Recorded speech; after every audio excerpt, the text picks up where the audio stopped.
Itinuturing nating bagong bayani ang mga overseas Filipino workers, hindi lang dahil sa sakripisyo para sa kanilang pamilya, kundi dahil na rin sa kanilang malaking ambag para sa paglago ng ating ekonomiya. Ngunit hindi lahat ng OFWs ay pinapalad sa kanilang pakikipagsapalaran. Dahil dito patuloy na tinututukan ng Administrasyong Aquino ang kapakanan ng mga OFWs sa pamamagitan ng mga programa para sa mga ito. Narito ang ulat ni Alvin Baltasar. Yung naging sinasaktan ako, hindi ako pinapasweldo.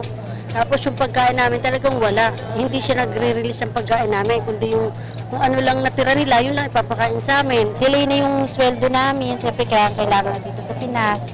Tapos yung hindi kami masyado pinapakain doon. Sa beses lang kumain, tapos sinasaktan pa ako ng amo kong babae.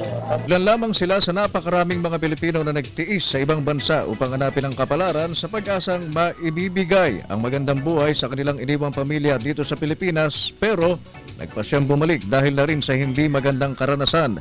Itong isang bagay na pinaghahandaan din ng OWA sa gitna ng iba't ibang mga problemang kinakaharap ng ating mga Pinoy workers abroad. Punto ng OWA, hindi lang sa pre-employment at on-site employment sila nakatutok para sa mga OFW, kundi pati ang pagbabalik nila ay pinaghahandaan ng ahensya sa pamamagitan ng pagkakaloob ng livelihood program sa mga ito. Sinasabi natin, man panghapong buhat o employment.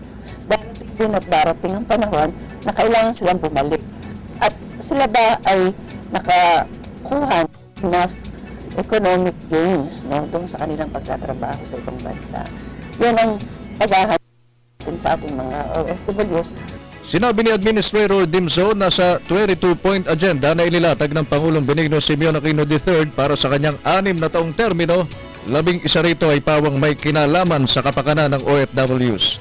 Target nga ng Aquino Administration, hanggat maaari wala nang aalis pang padre de pamilya o ilaw ng tahanan upang maghanap buhay sa ibang bayan sa ilalim ng reintegration program.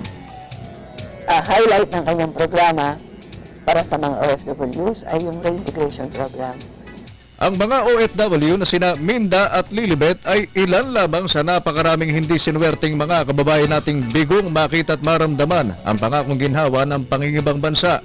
Hindi man pinalad, naramdaman naman nila ang kalinga mula sa gobyerno na siyang gumawa ng paraan upang sila'y mabilis na makabalik sa sariling bayan, habang ang pamahalaan din sa kasalukuyan ang gumagawa ng paraan upang matiyak na sila'y nasa maayos na kalagayan. Opo, malaking pasalamat ko. Napakalaking pasalamat ko na nakauwi ako ng buhay at higit sa lahat, natulungan ako ng gobyerno natin. Pasalamat po kami sa OWA at malaking tulong po yung nagawa niya para sa amin. OFWs na humihiram ng puhunan para makapagsimula ng negosyo ay kailangan bigyan ng agad tulong, no?